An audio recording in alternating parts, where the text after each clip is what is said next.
नमस्कार दोस्तों, मैं अली असगर सीओटी एडवाइजर आपका स्वागत करता हूं मेरे यूट्यूब चैनल पे। आज के इस वीडियो में हम आनंदा पे पॉलिसी कैसे लॉगिन करते हैं, एजेंट अपना ई-केवाईसी कैसे अपडेट करते हैं, ई साइन, एमएचआर, ये सारी चीजें सीखेंगे। तो आइए देखते हैं इस वीडियो में कि ये प्रोसेस हम कैसे शुरू करें। इस वीडियो को अगर आप 2 या 3 बार देख लेंगे तो मुझे बिल्कुल भरोसा है और अपने आप पे विश्वास है और आप पे भी विश्वास है कि आप पूरी तरह से डिजिटली आनंदा करने में सक्षम हो पाएंगे। आनंदा से पॉलिसी करने के लिए पहले आपको गूगल पे जाना है, या आपके पास मोबाइल से भी आप इसे कर सकते हैं और पीसी से भी कर सकते हैं, लैपटॉप से भी कर सकते हैं। गूगल पे जाने के बाद www.licindia.in पे क्लिक करेंगे और आनंदा सर्च करेंगे और आनंदा पे क्लिक करेंगे। उसके बाद आप अपना एजेंसी कोड डाल करके गेट ओटीपी के लिए क्लिक करेंगे। वीडियो के इस पार्ट में हम सबसे पहले जो सीखेंगे वो ये कि एजेंट अपना ई-केवाईसी कैसे करे आनंदा के लिए। और ये देखिए, ओटीपी डालने के बाद इस तरह से ऑप्शन दिखेगा। तो हमें इसके बाद अपना यानी एज ए एजेंट आपको अपना आधार ई-केवाईसी डाउनलोड करना है। आधार ई-केवाईसी डाउनलोड करने के लिए मैंने एक वीडियो बनाया हुआ ऑलरेडी, उसका लिंक मैं नीचे दे दूंगा, आप वहाँ से भी चाहे तो देख सकते हैं। और मैं लाइव ये आधार डाउनलोड करके आपको दिखाता हूँ कि कैसे डाउनलोड कर सकते हैं। इसके लिए हमें आधार कार्ड के uidai.gov.in वेबसाइट पे जाना होगा। यहाँ पे फिर हम क्लिक करेंगे, इंग्लिश सेलेक्ट कर लेंगे और इसके बाद हम माई आधार में जाएंगे और फिर आधार पेपरलेस ऑफलाइन ई-केवाईसी पे क्लिक करेंगे। फिर लॉगिन के पे क्लिक करेंगे। लॉगिन पे क्लिक करने के बाद ऊपर आधार नंबर हमें एंट्री करना होगा। आधार नंबर पे एंट्री करने के बाद जो कैप्चा है same as it is copy करके इसी तरह से टाइप करेंगे हम और सेंड ओटीपी कर देंगे। अब जो हमारे आधार में रजिस्टर्ड नंबर है उस पर ओटीपी आएगी और वो ओटीपी यहाँ पे टाइप करना है। और हम देख रहे हैं हमने आधार लॉगिन कर लिया है। यहाँ पे राइट हैंड साइड में आधार ऑफलाइन ई-केवाईसी पे टिक करेंगे और फिर अपना 4 डिजिट का पासकोड डाल करके इसे हमने डाउनलोड कर लिया है। अब इस तरह से इसको यहाँ अटैच कर देंगे। पासकोड जो हमने 1 2 3 4 मेंशन किया था रखेंगे और जो मोबाइल नंबर हमने रजिस्टर्ड किया हुआ है आधार में वो यहाँ टाइप करेंगे और कंटिन्यू पे क्लिक करेंगे। और फिर एक ओटीपी आएगी जो एजेंट का रजिस्टर्ड मोबाइल नंबर है उस पर, वो ओटीपी यहाँ पे टाइप करके कंटिन्यू कर देंगे और इस तरह से एजेंट की डिटेल्स आ जाएगी। और कंटिन्यू करने पे हमने देखा कि ये अब हमारा एजेंट ई-केवाईसी अपडेट हो गया। अब हम इस पोर्टल के थ्रू आनंदा के पॉलिसीज प्रोसेस कर सकते हैं। यानी आनंदा पॉलिसी प्रोसेस करने से पहले एजेंट का ई-केवाईसी होना जरूरी है। थैंक यू दोस्तों। आज के इस वीडियो में हम आनंदा से केस फाइल लॉगिन करना सीखेंगे। आनंदा से केस फाइल लॉगिन करना बहुत ही आसान है। तो इसके लिए क्या करना है, सबसे पहले कि हम अपना आनंदा पोर्टल लॉगिन करेंगे एलआईसी के वेबसाइट पे जा करके। जैसे अपना एजेंसी कोड डालेंगे यहाँ पे तो एक ओटीपी आती है हमारे मेल आईडी पे या हमारे रजिस्टर्ड मोबाइल नंबर पे। तो वो ओटीपी के लिए वेट करना है और within a minute hardly OTP आ जाती है। तो फिर वो ओटीपी हमें यहाँ अपडेट करके हम अपना पोर्टल लॉगिन कर लेंगे। अब देखिए यहाँ पे ओटीपी रखना है और ओटीपी रख करके फिर प्रोसीड पे क्लिक करेंगे और हमारा आनंदा का जो पोर्टल है वो लॉगिन हो जाएगा। अब ये हमारा पेज है, फर्स्ट पेज। हमारे पे कई सारे ऑप्शंस दिखेंगे यहाँ पे और ये वो प्लान की लिस्ट है जो फर्स्ट पेज पे मेंशन है, जो पॉलिसी हम आनंदा के थ्रू कर सकते हैं। तो कंटिन्यू पे जाकर हम क्लिक करेंगे। देखिए यहाँ पे premium calculator and lead generation का ऑप्शन है। न्यू केस करने के लिए हम यहाँ क्लिक करेंगे और कौन सा प्लान हमने फाइनल किया है उस पर टिक करेंगे। प्रीमियम, जैसे मैंने एलआईसी जीवन लाभ फाइनल किया है तो मैं एलआईसी जीवन लाभ टेबल नंबर 936 पे प्रीमियम पे टिक करूँगा, क्लिक करूँगा। अब ये पहला ऑप्शन है कोविड-19 इन्फॉर्मेशन। तो क्या क्लाइंट 90 डेज यानी पिछले 3 महीने से कोविड पॉजिटिव रहे हैं या पिछले 3 महीने के अंदर रहे, तो इसका आंसर देना है येस या नो और फिर करके प्रोसीड करना है। जैसे हम नो पे क्लिक करेंगे और इसे प्रोसीड करेंगे ये पेज आगे बढ़ेगी। अगर हम येस पे करेंगे और 3 महीने के अंदर कोविड पॉजिटिव अगर रहे हैं क्लाइंट तो फिर हम अभी ये केस प्रोसेस नहीं कर पाएंगे। अब यहाँ सबसे पहला ऑप्शन है क्लाइंट का डेट ऑफ बर्थ मेंशन करना है। डेट ऑफ बर्थ हमें बिल्कुल एक बार पैन कार्ड और आधार कार्ड में मैच करना लेना है कि क्लाइंट का जो डेट ऑफ बर्थ है वो दोनों में इक्वल है। फिर यहाँ पे ऑप्शन है रेजिडेंस स्टेटस, ये ऑटोमेटिक ही यहाँ पे इंडियन रेजिडेंस अपडेट हो जाएगा। और then country of residence India, ये अपने आप ऑटोमेटिक आ जाता है ये भी। फिर हमें यहाँ पे जेंडर मेल फीमेल ये सिलेक्ट करना है और ये सिलेक्ट करने के बाद हम नीचे देखेंगे प्रोडक्ट इन्फॉर्मेशन में सम एश्योर्ड हमने क्या फाइनल किया है, हम सम एश्योर्ड एंट्री करेंगे अब। और हमारा प्रीमियम मोड हमने ईयरली, हाफ ईयरली, क्वार्टरली या मंथली रखा, ये देखेंगे। और हम इस पॉलिसी को अंडर नच करना चाहते हैं या नहीं ये डिसाइड करेंगे। और फिर हम पॉलिसी टर्म और प्रीमियम पेइंग टर्म सेलेक्ट करते हुए देखेंगे। और डेट ऑफ कमिटमेंट अगर हम बैक डेटिंग करना चाहते हैं तो ये भी कर सकते हैं। साथ में हम देखेंगे अगर हमने एक्सीडेंट बेनिफिट राइडर दिया है या नहीं दिया है। उसके बाद अगर दिया है तो अपडेट करेंगे और फिर ओके करने पे ये डिटेल्स आ जाएगी कि एग्जैक्ट कस्टमर का क्या प्रीमियम है। और यहाँ पे हम ध्यान से डेट ऑफ बर्थ एक बार अगेन मैच कर लेंगे कि जो हमने डेट ऑफ बर्थ एंट्री की है वो एग्जैक्ट करेक्ट है या नहीं है। इसमें हम एक बार प्लान डिटेल्स चेक करेंगे, पीपीटी और पीटी भी क्रॉस चेक कर लेंगे और प्रीमियम मोड भी क्रॉस चेक कर लेंगे। साथ में बैक डेटिंग भी क्रॉस चेक करेंगे, डेट ऑफ कमिटमेंट, ताकि हम फर्दर जब आगे प्रोसेस करें तो दोबारा से हमें बैक आने की ज़रूरत ना हो। अब ये देखिए यहाँ पे सारी चीज़ें सेम एज इट इज़ है। तो एक बार रिकन्फर्म करते हो हम आगे लीड जनरेट में इसे प्रोसेस करेंगे ताकि ये हमारे सिस्टम पे, हमारे पोर्टल पे एज अ लीड सेव हो सके। अब देखिए जब लीड जनरेट होने के बाद आधार पेपरलेस ऑफलाइन ई-केवाईसी की फॉर्मेलिटीज़ हमें करनी होगी। तो हमने पहले भी डिस्कस किया है कि ऑफलाइन ई-केवाईसी कैसे डाउनलोड करेंगे। इस वीडियो के नीचे लिंक दिया हुआ है, आप उस पर जाकर सीख सकते हैं कि ऑफलाइन ई-केवाईसी कैसे डाउनलोड करें।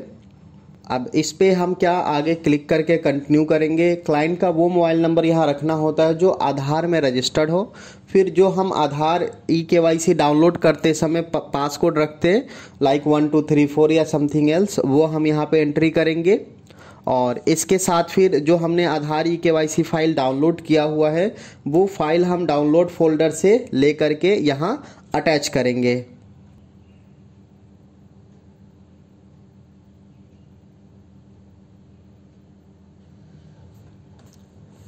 अब ये अटैचमेंट हमने कर दिया यहाँ से। यहाँ पासकोड रखना है क्लाइंट का, जो भी पासकोड हमने आधार ई-केवाईसी फाइल डाउनलोड करते समय रखा था। और यहाँ क्लाइंट का registered with Aadhaar mobile number update करना है, क्योंकि जैसे हम इस फाइल को आधार ई-केवाईसी को अब कंटिन्यू करेंगे, अपडेट करेंगे, क्लाइंट के पास OTP जाती है। और अगर हम इस पर registered with Aadhaar mobile number नहीं रखेंगे तो फिर OTP नहीं जा पाएगी, फिर फाइल ये अपडेट नहीं होगी। अब देखिए कस्टमर को OTP उनके रजिस्टर्ड मोबाइल नंबर पे व्हाट्सएप के थ्रू या ईमेल के थ्रू या SMS के थ्रू किसी भी तरीके से जा सकता है। तो हम क्लाइंट से कंफर्म करेंगे, यानी उनसे परमिशन लेंगे कि आप OTP हमें कंफर्म करा दीजिए ताकि हम आपका आधार ऑफलाइन ई-केवाईसी LIC पे अपडेट कर सकें।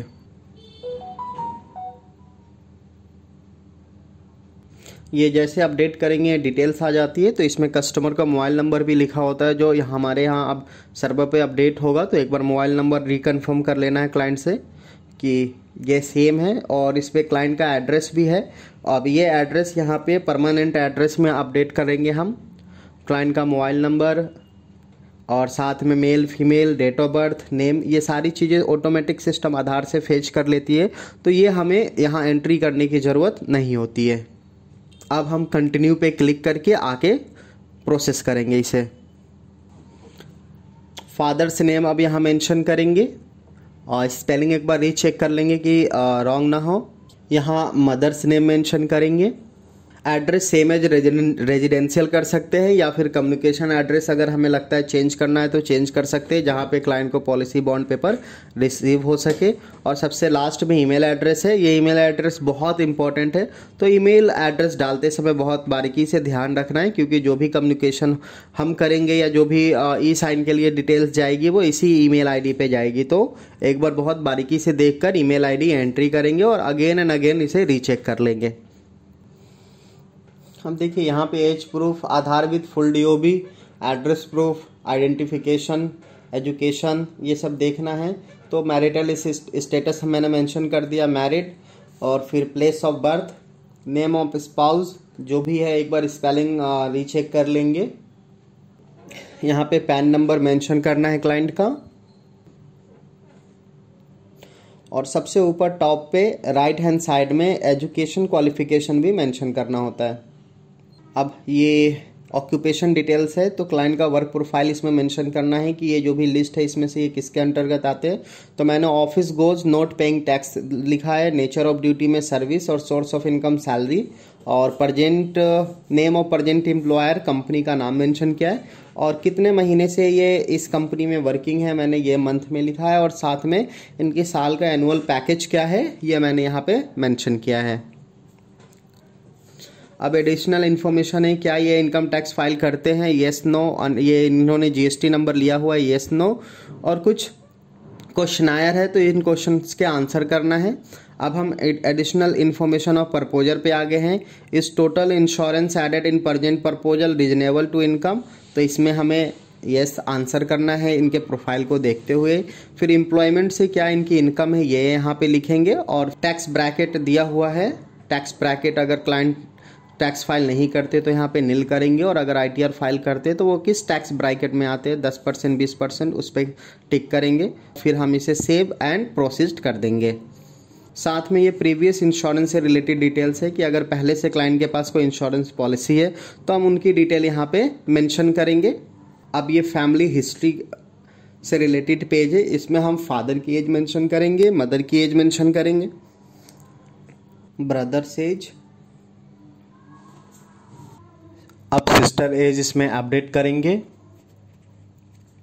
वाइफ की एज अब एंट्री करेंगे इसमें। और राइट हैंड साइड में देखिए ऑप्शन है, दोनों को दो भाग में डिवाइड किया गया है, इसमें एक लिविंग और एक लेफ्ट साइड में लिविंग ऑप्शन है, और राइट साइड में डेड ऑप्शन है। यानी परिवार में कोई ऐसे बुजुर्ग है या कोई भी ऐसे सदस्य है जो अब नहीं रहे तो उनका रिलेशनशिप लिख करके एज एट डेथ और कॉज ऑफ डेथ इसमें मेंशन करना है। पेज पे देखिए सबसे टॉप पे राइट हैंड साइड में एक्सेस आईडी है। अब इस एक्सेस आईडी को अपने पास लिख कर रख लेना है, क्योंकि कुछ भी कम्युनिकेशन करेंगे या इस केस फाइल को सर्च करेंगे तो इस एक्सेस आईडी से अपने मेल पे भी सर्च कर सकते हैं या पोर्टल पे भी सर्च कर सकते हैं। अब ये हैबिट से रिलेटेड चीज़ें हैं कि क्लाइंट ड्रिंक करते हैं नहीं करते हैं, स्मोकिंग करते हैं या नहीं करते हैं, या क्या क्वांटिटी लेते हैं, तो इस पे हम इसे ध्यान से स्टडी करके इस पेज को रीड करके आंसर करेंगे। क्लाइंट की हाइट सेंटीमीटर में और वेट केजी में लिखेंगे, और क्लाइंट का हेल्थ कंडीशन अभी कैसा है वो मेंशन करेंगे। साथ में नीचे कुछ सवाल है, कुछ क्वेश्चंस हैं, इनको एक बार अच्छे से बारीकी से रीड करके फिर इसका आंसर फिल करेंगे, और जो भी हम आंसर यहाँ फिल करेंगे प्रॉपर हम क्लाइंट से डिस्कस कर लेंगे, ताकि जब ये पीडीएफ क्लाइंट के पास जाए तो उन्हें दोबारा कुछ एडिट करने की ज़रूरत ना हो। अब देखिए यहाँ पे ऑप्शन है settlement option for maturity benefit, settlement option for death benefit. तो क्लाइंट अगर लमसम पेमेंट लेना चाहते हैं तो हम दोनों ही ऑप्शन पे नो करेंगे, और अगर क्लाइंट की रिक्वायरमेंट अलग है कि वो जो भी मैच्योरिटी है या इनकेस डेथ बेनिफिट कुछ ऑक्योर होता है तो वो उसे सेटलमेंट यानी कि कुछ मंथली ईएमआई में, क्वार्टरली, हाफ ईयरली या ईयरली लेना चाहते हैं कुछ सालों तक, 5 ईयर्स या 10 ईयर्स या 15 ईयर्स, तो हम सेटलमेंट ऑप्शन ऑप्ट करेंगे। अब ये ऑप्शन है बैंक अकाउंट डिटेल्स फॉर नच, यानी क्लाइंट अगर ऑटो डेबिट की सुविधा लेना चाहते हैं तो यहाँ पे उस अकाउंट की डिटेल्स मेंशन करनी होगी जिस अकाउंट से वो ऑटो डेबिट की सुविधा लेना चाहते हैं। जब वो हम अकाउंट डिटेल्स यहाँ पे मेंशन करेंगे तो एक बार उसे ध्यान से चेक कर लेंगे कि कहीं हमने कुछ टाइपिंग एरर तो नहीं है, क्योंकि अगर हमारे तरफ से अकाउंट नंबर बाय मिस्टेक हमने गलत टाइप कर दिया तो नच प्रोसेस नहीं हो पाएगा। इस कॉलम में अकाउंट नंबर मेंशन करना है, इस कॉलम में अकाउंट होल्डर्स नेम मेंशन करेंगे जो उनके बैंक अकाउंट में नेम है, अकाउंट टाइप सेविंग है या सेविंग अकाउंट है या करंट अकाउंट है, और फिर यहाँ पे आईएफएससी कोड मेंशन करेंगे।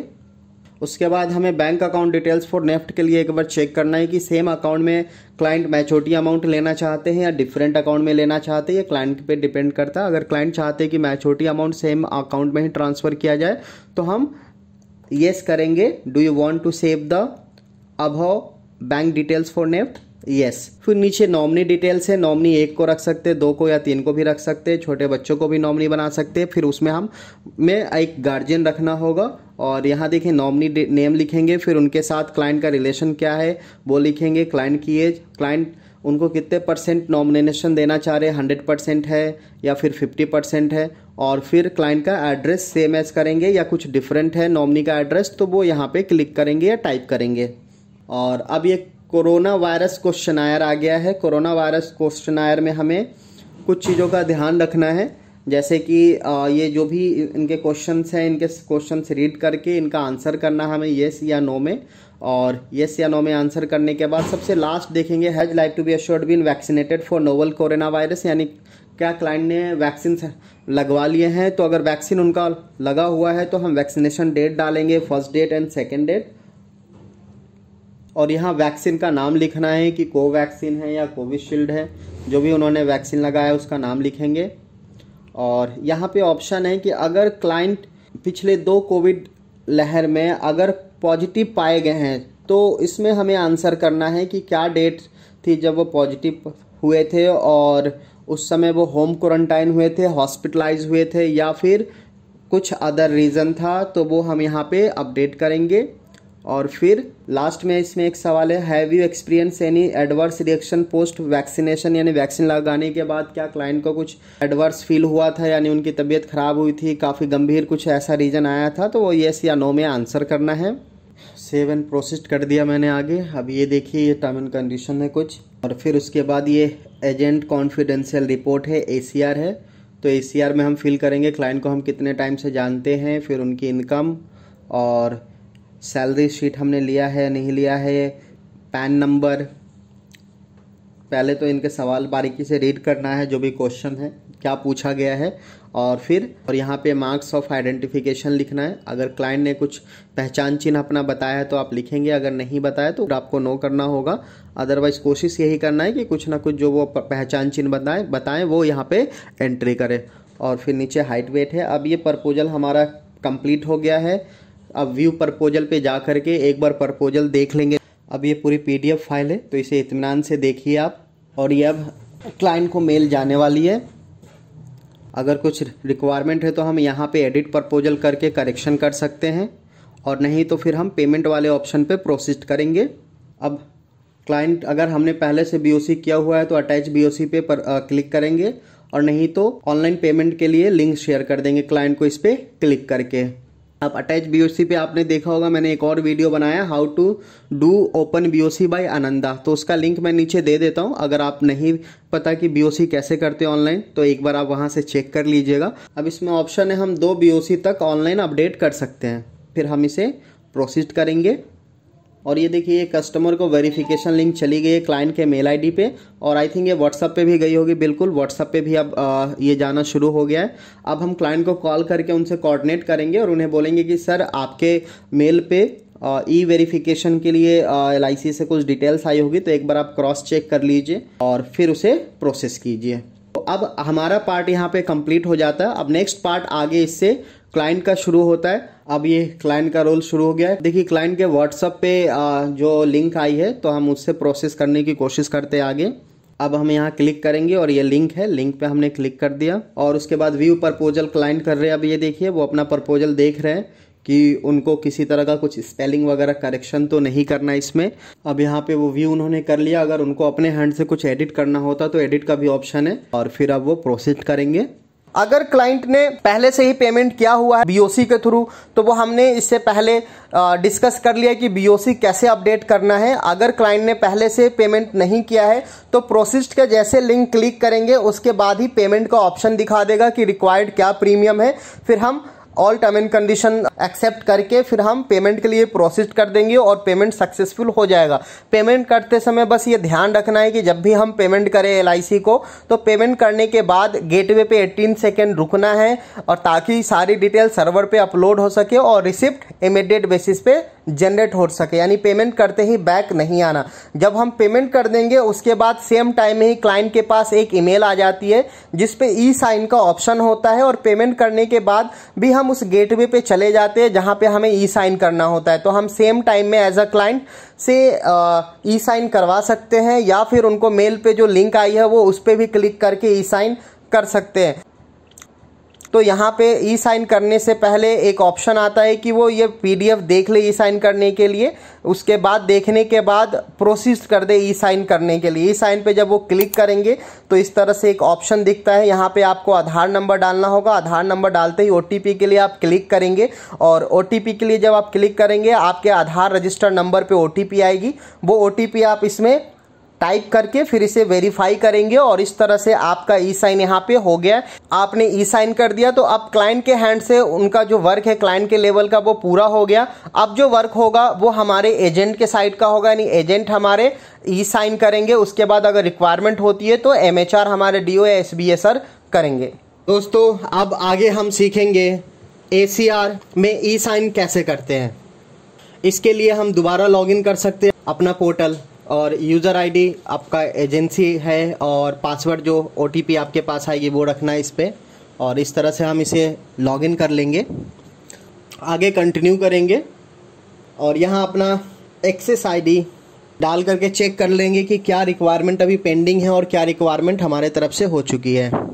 तो देखिए ऑलमोस्ट सारी चीज़ें डन हो चुकी है। Proposal, e sign status, BOC ये सब कुछ डन है। ACR e sign status pending दिखा रहा है, तो अब हमें ACR ई साइन प्रपोजल जो मेल पे आई है मेरे, उस मेल पे मैंने क्लिक किया, और वह पहले व्यू PDF करना है यहाँ से, और एक बार ACR में देख लेना है कि जो भी चीज़ें रिक्वायर्ड है सारी फिल है, और फिर प्रोसीड करेंगे यहाँ पे।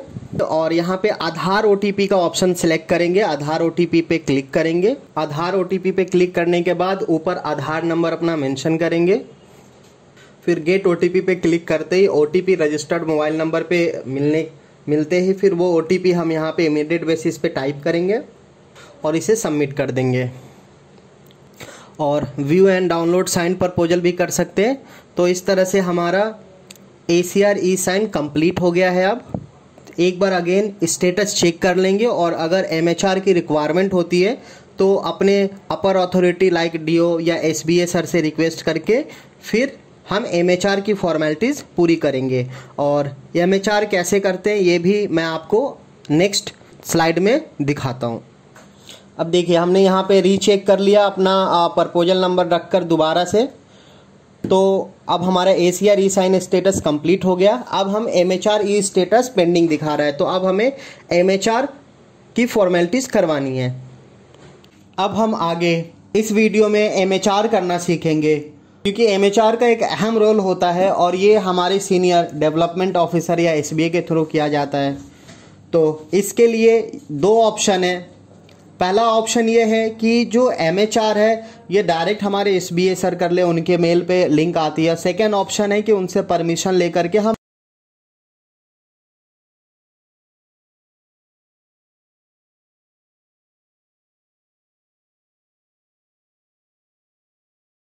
पोर्टल लॉगिन करने के बाद कंटिन्यू पे जाएंगे, फिर हम एडमिन जॉब्स पे क्लिक करेंगे। एडमिन जॉब पे क्लिक करने के बाद हम ओपन लिंक्स पे जाएंगे। ओपन लिंक्स पे जाने के बाद MHR लिंक पे क्लिक करेंगे। फिर यहाँ पे एक्सेस ID डालेंगे जो क्लाइंट का एक्सेस ID है। फिर अथॉरिटी कोड डालेंगे, यानी ये जो ई साइन MHR कर रहे हो वो कौन कर रहे हैं, हमारे डेवलपमेंट ऑफिसर CLIA या फिर DO सर, तो उनका SR कोड डाला जाएगा यहाँ पे। और फिर गेट OTP करेंगे। गेट OTP करने के बाद जो हमारे डेवलपमेंट ऑफिसर हैं उनके मोबाइल नंबर पे या फिर मेल पे OTP जाएगी, और वो OTP यहाँ पे टाइप करेंगे और इस तरह से प्रोसेस करेंगे OTP डालने के बाद। और फिर व्यू PDF कर लेंगे ताकि सारी चीज़ें एक बार क्रॉस चेक कर सके। व्यू PDF करने के बाद प्रोसीड करेंगे, और इस तरह से देख रहे हैं हमारा MHR सक्सेसफुल वेरीफाइड हो गया है। अब MHR करने के बाद अब जो वर्क होगा वो ब्रांच लेवल का वर्क है, तो जो हमारे ब्रांच में टीम है वो फिर MHR देखेंगे और एक्सेस ID से या प्रपोजल नंबर से लॉगिन करेंगे इसे, और सारी चीज़ें एक बार क्रॉस चेक करते हुए इसमें पॉलिसी नंबर अलॉट कर देंगे, और इस तरह से हमारी पॉलिसी एक्टिव हो जाएगी। अब देखिए यहाँ से हम क्लाइंट का एक्सेस आईडी यहाँ पे टाइप करके हम चेक कर सकते हैं कि क्या क्या प्रोसेस जो हमने किया उसमें से सक्सेसफुली अपडेट हो गया और क्या कुछ पेंडिंग है जो अभी हमें रिक्वायरमेंट है प्रोसेस करने के लिए। मेरे हिसाब से प्रपोजल ट्रैकर बहुत यूज़फुल है हमारे लिए। तो देखिए eKYC status, proposal filling, customer verification, payment of BOC, proposal e sign status, ACR e sign status, MHR e sign status, all done, और प्रपोजल रजिस्ट्रेशन, पॉलिसी कंप्लीशन, यानी ऑलमोस्ट सारी ही चीज़ें कंप्लीट हो गई। तो इस तरह से हम यहाँ से भी क्रॉस चेक कर सकते हैं कि अभी कुछ रिक्वायरमेंट तो नहीं है। ब्रांच लेवल पे भी अगर कुछ रिक्वायरमेंट है तो हम यहाँ से चेक कर सकते हैं। ये बहुत इंपॉर्टेंट स्टेज है। और यहाँ पे आकर हम केस समरी आनंदा में आकर view completed proposal and FPR download कर सकते हैं। ये भी बहुत अच्छा ऑप्शन है कि यहीं से हम APR भी डाउनलोड करके क्लाइंट को मेल या व्हाट्सअप कर सकते हैं। अब यहाँ देखिए एक्सेस आईडी पे क्लिक करके यहाँ से डाउनलोड कर लेंगे तो आप इस तरह से डाउनलोड कर सकते हैं।